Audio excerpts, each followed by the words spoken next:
जय हिंद साथियों, आपके अपने YouTube channel NCERT pattern by Om Siddharth में हार्दिक स्वागत अभिनंदन है।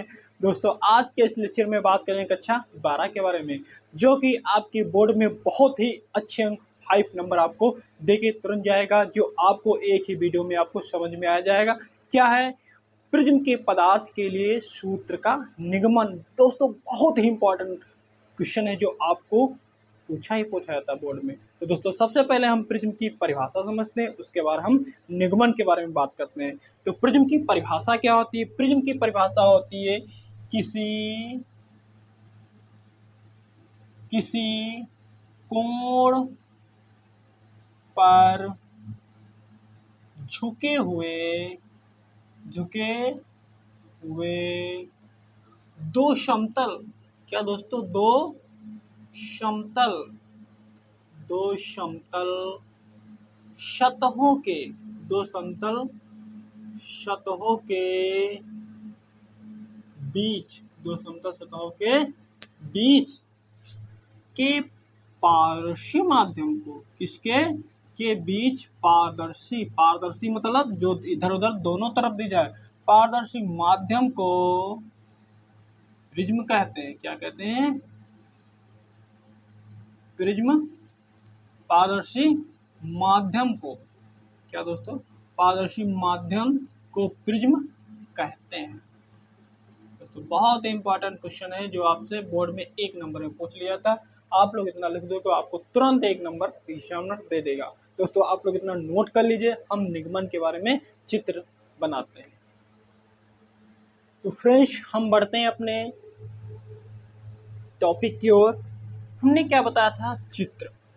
चित्र दोस्तों, सबसे पहले एक हम प्रिज्म बना लेंगे। क्या बना लेंगे? छोटा सा एक प्रिज्म बना लेंगे। प्रिज्म बनाएंगे, बनाने के बाद इसको हम मान लीजिए धूप में रख दिए, इस पर टार्च मारेंगे। मान लीजिए हमने धूप में रखा, तो धूप में रखने के बाद मान लीजिए यहाँ से कोई किरण आई, आने के बाद इस पॉइंट पे पड़ी। इस पॉइंट को हम क्या मान लेते हैं? पी मान लेते हैं। क्या मान लेते हैं? पी मान लेते हैं। आने वाली किरण को हमने क्या बताया था? आपतित किरण। क्या दोस्तों? आपतित किरण। क्या दोस्तों? आपतित किरण। इस वाले पॉइंट को हमने क्या माना? पी बिंदु माना। जब इस बिंदु पर आपतित किरण पड़ेगी, पड़ने के बाद ये चारों तरफ फैल जाएगी। कैसे फैलेगी?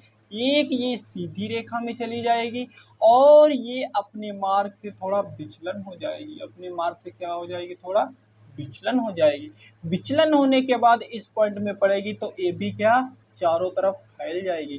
फैलने के बाद इसी प्रकार ये प्रक्रिया चलती रहेगी। तो इस पॉइंट पर पड़ा, इसको हम क्या मानते हैं? आई। आपतन कोण, और इनके बीच में क्या बनेगा? आई क्या बनेगा? आई कोण बनेगा। लेकिन हम दोनों तरफ से इसमें क्या करेंगे? आपतित किरण करेंगे। क्या करेंगे दोस्तों? आपतित किरण करेंगे। तो आपतित किरण करेंगे तो दोस्तों इधर से भी एक किरण आई। आने वाली किरण को किस तरह हम दोस्तों? इस तरह से इसको हम एनिमेशन करते हैं, इसको हम इस तरह दर्शाते हैं। ठीक है दोस्तों, ये हमने इस तरह दर्शा दिया। दर्शाने के बाद यहाँ पर पी क्यू आर। ठीक दोस्तों, ये जब इस प्रकार यही प्रक्रिया, तो ये भी इसी प्रकार प्रक्रिया होगी। तो ये क्या, सबसे पहले एक इधर चली जाएगी। हम इसको पहले इस तरफ बना लेते हैं एक बार। तो हमने इसको इस तरफ बनाया, तो यहाँ पर इस पॉइंट पर मिली, इस पॉइंट को हम क्या मानेंगे? P Q R S. क्या मान लेंगे? एस मान लेंगे। और यहाँ पर जब मिलेगी तो ए भी सीधी रेखा में क्या है? चली जाएगी। सीधी रेखा में क्या इस तरह चली जाएगी, जिसको हम डाटर रेखा से कन्वर्ट किया। ठीक, यहाँ पर एक कोण बना। क्या दोस्तों बना? कोण। कोण को हम कैसे डिनोट करते हैं? ए से डिनोट करते हैं। ए कोण हमारा होता क्या है? प्रिज्म कोण। क्या होता है? प्रिज्म कोण। क्या होता है दोस्तों? प्रिज्म कोण। ठीक, इस कोण पर बने इस कोण को हम टी कहेंगे। क्या मानेंगे? टी मान लेंगे। ठीक दोस्तों, हमने इसको आई माना, दोनों तरफ से इसका परावर्तन हो रहा है, अपवर्तन हो रहा है। तो दोस्तों हम इसको सही से लिखेंगे, इसको हम I1 लिख लेंगे। यहाँ पर इस पॉइंट को क्या मान लेंगे? I2 मान लेंगे। ठीक दोस्तों, यहाँ पर ये कोण बनेगा, इसको R1 और इसको क्या मान लेंगे? R2 मान लेंगे। और इस वाले फंक्शन को क्या हम del1 मान लेंगे? क्या कर लेंगे? इसको del2 मान लेंगे। तो आप लोगों को अच्छे से समझ में आ गया होगा प्रकाश का परावर्तन आप लोगों ने पढ़ा होगा। तो ये है आपतन कोण, ये क्या है परावर्तन कोण, लेकिन दोनों तरफ से क्या है प्रकाश आ रही है और क्या जा रही हैं, टकराती हैं वापस जाती हैं किसमें प्रिज्म से। तो उसको हमने दो तरीके से बताया है, दोनों तरीके से आप लोग को समझ में आ गया होगा। लेकिन I1 I2 इसलिए दोस्तों हमने माना है क्योंकि दो तरफ से प्रकाश का आपतन और परावर्तन हो रहा है। ठीक दोस्तों, तो आप लोग को चित्र समझ में आ गया होगा। तो हम बढ़ते हम निगमन की ओर। ठीक दोस्तों, तो निगमन में सबसे पहले हम क्या लिखेंगे, सबसे पहले हम क्या लिखेंगे देखेंगे, क्या देखेंगे सबसे पहले कौन सा कोण, कोण पी क्यू आर। कौन से कोण में, कोण पी क्यू आर में, इसमें दोस्तों पी क्यू आर में। जब पी क्यू आर में देखेंगे हमें क्या दिखेगा, ये पी कोण क्या है, इसको संश्लेषण करेंगे, इसको किस में कन्वर्ट कर सकते हैं। तो आप लोगों को पता है, क्या पता है, ये किसके बराबर है I1 के बराबर। किसके बराबर है, I1 के बराबर। जब I1 के बराबर है लेकिन इस पॉइंट पर पढ़ने के बाद R1 और डेल1 में क्या हो गई, कन्वर्ट हो गई। किस में कन्वर्ट हुई, डेल1 और R1 में कन्वर्ट हुई। तो इसको हम क्या लिखेंगे, डेल1 और प्लस R1, डेल1 प्लस R1। अगर यहाँ से हम डेल1 की आवश्यकता है तो इस वाले पद को इधर भेज देंगे, लेकिन हम इसको लिखेंगे कैसे, डेल1 बराबर I1 माइनस का R1। ठीक दोस्तों, हमने क्या क्या निकाल लिया, डेल1 यहाँ पर अभी सिर्फ निकाला है। जब इस पॉइंट से हमने निकाला है तो पॉइंट हम आर भी ले सकते हैं। इसी प्रकार क्या लिखेंगे, इसी प्रकार किस प्रकार, जिस प्रकार हमने पहले वाले में किया है, इस प्रकार।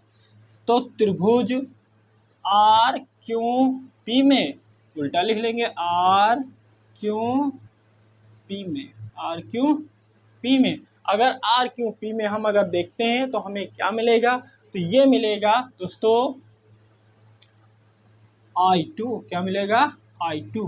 तो I2 दोस्तों किस में कन्वर्ट हो रहा है, डेल2 प्लस R2 में कन्वर्ट हो रहा है। किसमें, I1 बराबर किस में कन्वर्ट हो रहा है, डेल2 प्लस R2 में कन्वर्ट। अगर यहाँ पर डेल2 हम निकालें तो डेल2 बड़ी आसानी से निकाल सकते, जैसे हमने इसमें निकाला था।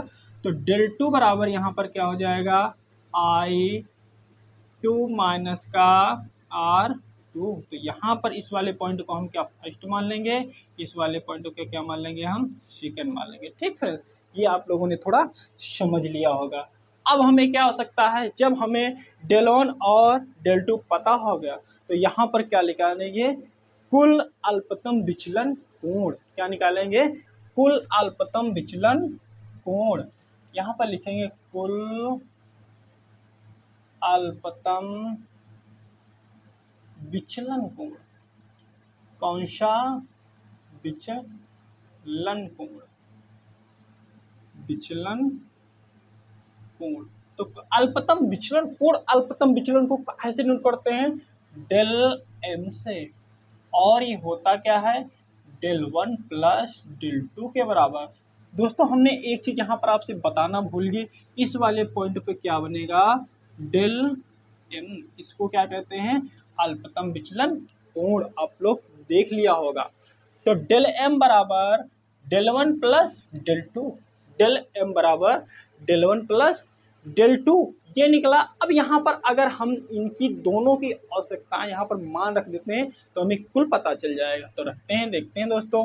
तो ये क्या हो जाएगा, डेल एम बराबर क्या हो जाएगा, डेल एम बराबर एन का मान क्या है, I1, क्या है I1 माइनस R1 और प्लस का डेल2 मान क्या है, I2 माइनस का R2। तो डेल एम बराबर क्या हो जाएगा, अगर हम I1 I2 एक पास करते हैं, R2 और R1 एक पास कर लेते हैं, तो I1 और प्लस I2 हमने क्या किया, एक पास कर लिया। दोनों का है कि प्लस के हैं, लेकिन ये दोनों निगेटिव है, क्या है कि माइनस के। तो अगर माइनस हम कॉमन ले लेते हैं तो क्या बीच में फंक्शन का हो जाएगा, प्लस का R1 प्लस R2 हो जाएगा। तो हमने यहाँ पर क्या निकाल लिया, डेल 1, वो भी क्या, कुल अल्पतम विचलन कोण। तो इस वाले फंक्शन को हम क्या मान लेंगे, 3 नंबर, क्या समीकरण नंबर 3 मान लेंगे। अब तो यहाँ पर क्या बनना है, एक चतुर्भुज बनना है। क्या बनना है, चतुर्भुज बनना है। तो चतुर्भुज को क्या लिखेंगे, चतुर्भुज, चतुर्भुज का